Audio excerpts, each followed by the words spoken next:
3000 años antes de Cristo, el sonido melodioso y delicado del arpa se escuchaba ya en Egipto y la Mesopotamia del Asia Occidental. A partir del siglo IX llegó a las tierras de Irlanda y así se adoptó en Europa. Un arpista llamado Martín Niño la trajo al Nuevo Mundo con la expedición de Sebastián Gaboto. Más tarde, su música se escuchó en las misiones, aunque desapareció después de la expulsión de los jesuitas. Paraguay la mantuvo y desde allí influenció la música criolla. El señor Chaparro, arpista, la ejecuta ahora en esta Mesopotamia americana, donde otros ríos y otras selvas escuchan este sonido antiguo que para la simbología universal ata el cielo y la tierra.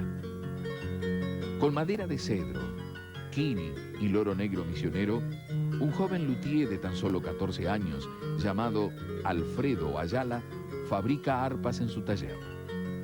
Tal vez nunca escuchó el canto del arpista, obra del antiguo Egipto, que incita a la búsqueda de la felicidad cotidiana. Pero seguramente la ha encontrado, ejerciendo un oficio que mucho tiene de artista.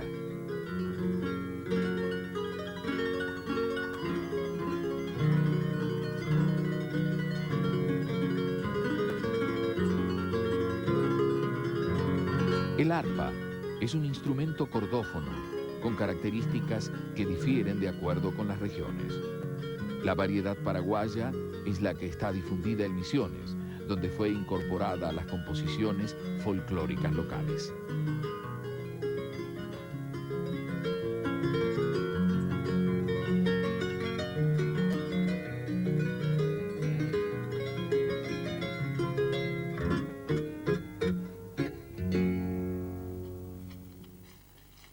En 1880, un viajero que recorría Misiones visitó el pueblo de San Javier, fundado en 1629 por los misioneros jesuitas.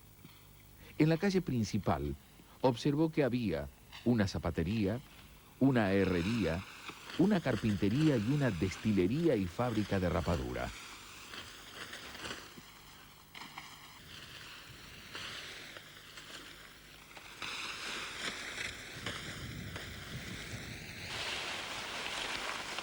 La caña de azúcar fue introducida por los españoles a principios del siglo XVI, estimándose a los jesuitas como los iniciadores del cultivo en Tucumán.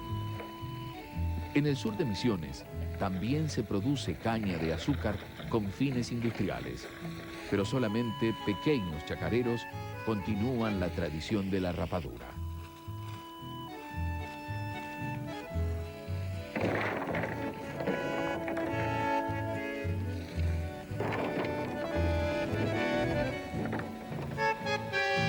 Como si atravesaran una ciénaga crujiente, hombres y animales avanzan entre las parvas de chala. El cachapé, antiguo modelo de carro que fuera usado en los obrajes, se hunde hasta los ejes y hace vacilar la carga. Pero la pericia del cachapecero y el esfuerzo de las mulas superan la dura prueba.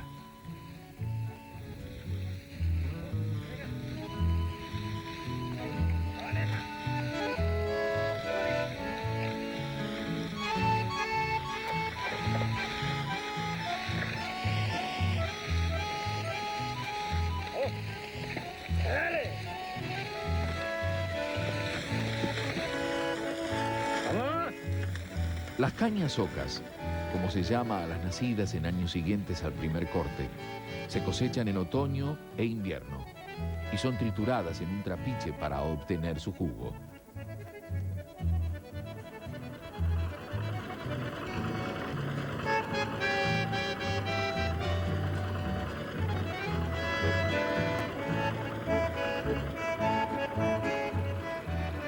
El trapiche, antiguo y ruidoso, pero eficaz, gira incansablemente sus enormes rodillos y devora las cañas una a una, liberando el mosto que se acumula.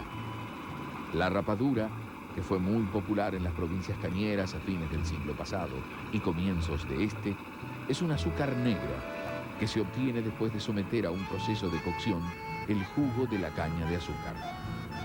Estos pequeños productores emplean 160 litros de mosto para producir 150 bloques de rapadura, luego de 4 horas de cocción. Ellos también siembran, cosechan y tuestan el maní, completando un circuito de antigua producción artesanal casi inexistente en el país. El caso de esta familia misionera es uno de los tantos que se encuentran en el ámbito rural, donde algunos grupos siguen tratando de subsistir con un trabajo que los mantiene unidos a la tierra.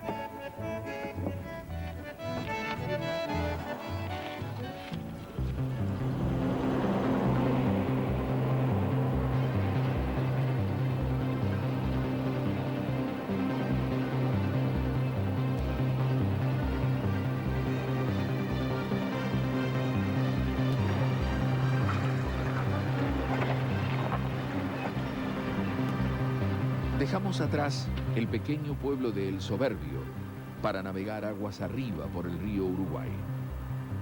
En la jornada que se inicia, compartiremos las vivencias de estos enamorados de la libertad, que han elegido vivir cara a cara con el río.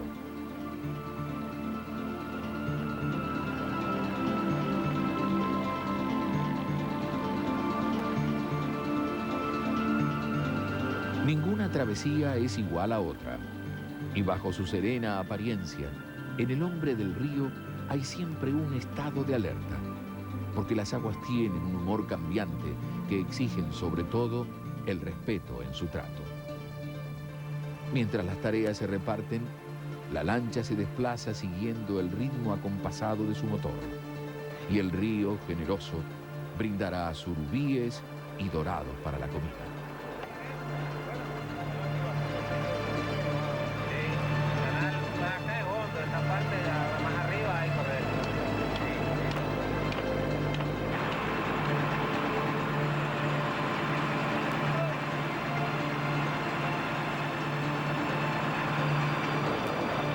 El tramo que navegamos corresponde al Alto Uruguay, cuyos puntos extremos se ubican en el puerto argentino de Concordia y el de Salto, en Uruguay, hasta la desembocadura del río Pepiniguazú, límite argentino-brasileño donde se encuentran los bellos saltos del Moconá.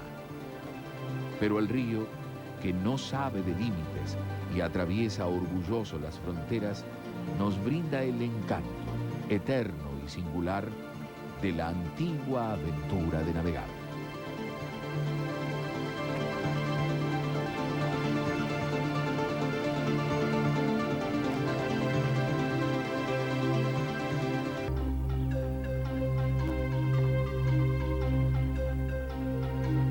El sol ha comenzado a declinar mientras aceleramos los preparativos para afrontar la noche, instalados en una ribera abrazada por el río y la selva.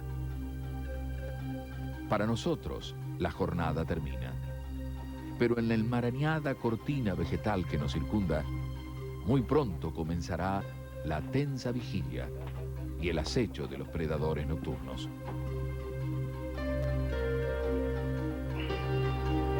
Refugiados en la calidez de la comida compartida, el truco y las historias que se evoquen, seremos el bando neutral de la batalla que se libra en la espesura.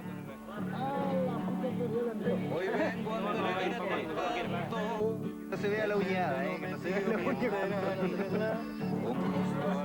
uñada. Que no se moja una poco.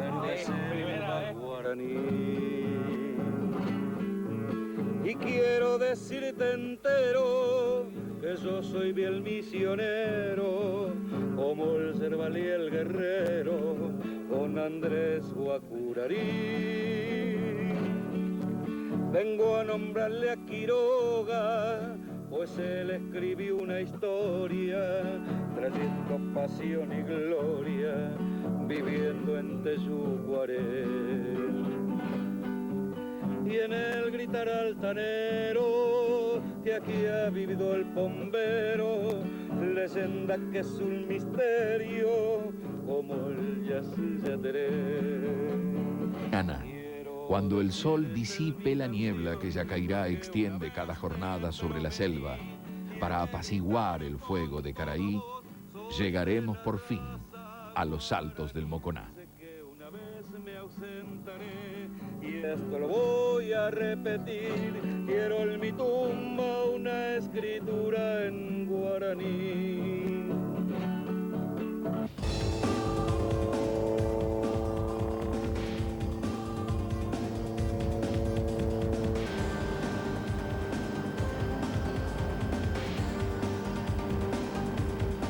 En ningún lugar, como desde el aire, se aprecia la embriagadora y apabullante extensión de la selva misionera.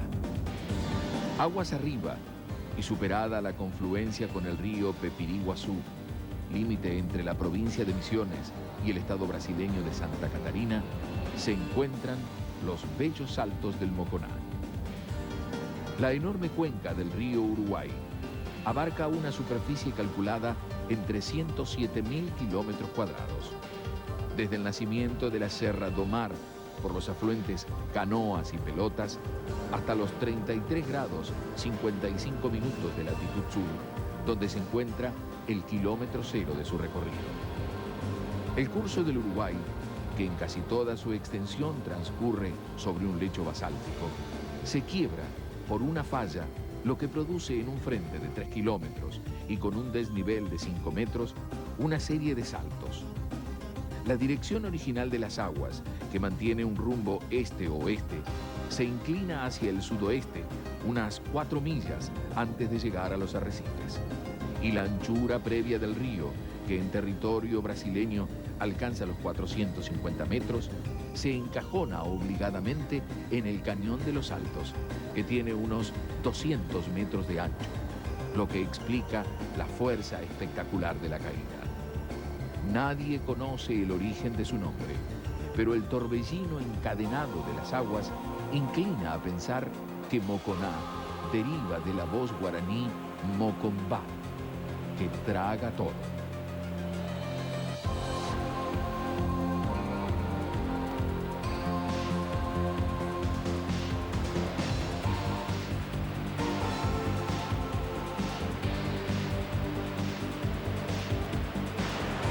En 1897, el agrimensor Juan Queirel, que desarrollaba un trabajo de mensura en las colonias agrícolas cercanas a los antiguos pueblos jesuitas, llegó hasta el Moconá, remontando penosamente el río en canoas cargadas que debían luchar con las correderas. En una de ellas perdió a su capataz, de apellido Brizolas, que viajaba con los perros en una canoa, y dice: tanto él como los perros desaparecieron completamente bajo las aguas, hasta que al día siguiente fue hallado el cadáver del infortunado en un remanso de la costa brasileña. Sorteando esos peligros, llegaron a los saltos, que los abrumaron con su ruido atronador, mientras se aferraban a ramas de sarandíes para que la corriente no los arrastrara. Era la época de los pioneros, que arriesgaban su vida para descubrir las bellezas naturales de la Argentina.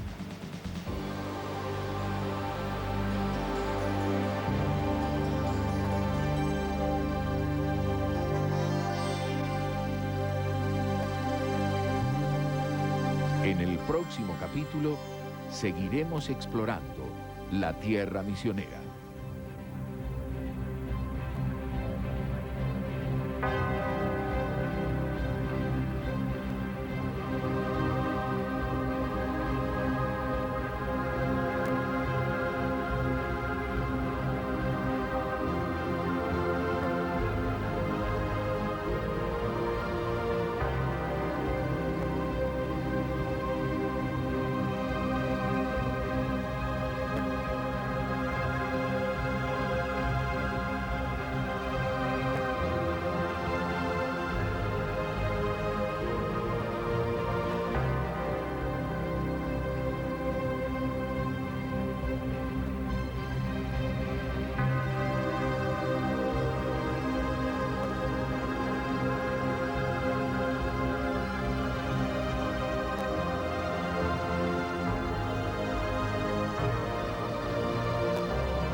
fue una realización de Artear, Buenos Aires, Argentina.